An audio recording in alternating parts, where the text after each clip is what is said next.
in the sea. In that day sing to her, you people, a vineyard of foaming wine. I, Jehovah, am safeguarding her, even every moment I shall water her, in order that no one may turn his attention against her.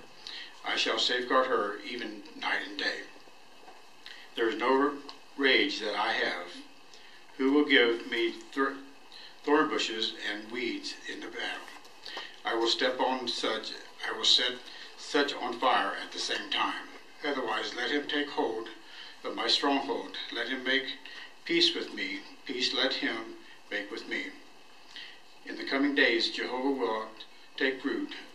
Israel will put forth blossoms and actually sprout, and there will simply fill the surface of the productive land with produce. As with the stroke of one stroking him, does one have to strike him? Or as with the slaughter of his killed ones, does he have to be killed? With a scare cry, you will contend with her, with spinning her forth. He must expel her with his blast, a hard one in the day of the east wind. Therefore, by the means of the heir of Jacob, at the atoned for, but be atoned for, of this is all the fruit when he takes away his sin.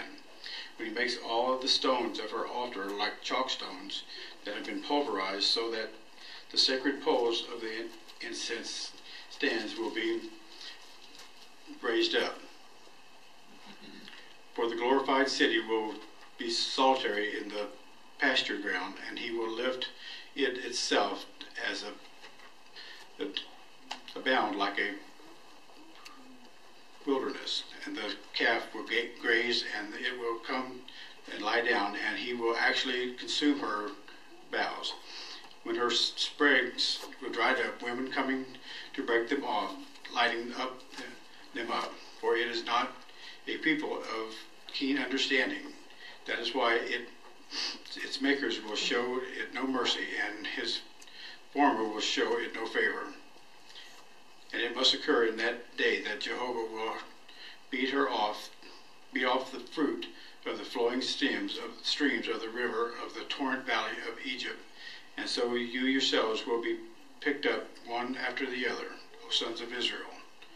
And it must occur that in the day that there will be blowing on the great horn, and those who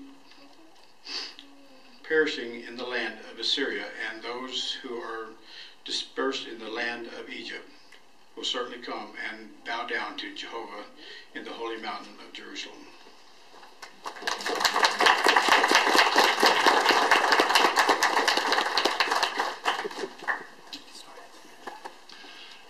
Thank you, Brother Matthews. We appreciate that very much. This was your first reading in our hall, and we appreciate that. We can see here from our reading how important it is to read accurately.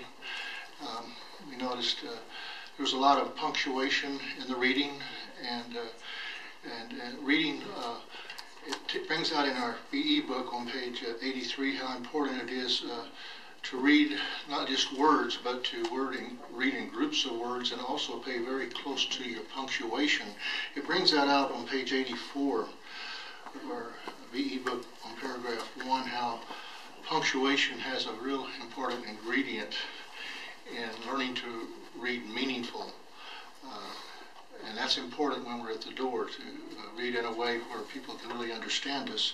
But it brings out there in paragraph 1 that punctuation tells you where to pause, how long to pause, to read with the need for inflection if you need to read a little bit more stressful in certain areas. All these there's a box at the bottom there that tells you what you need to do when you see that kind of punctuation, and it really helps you to read more meaningfully.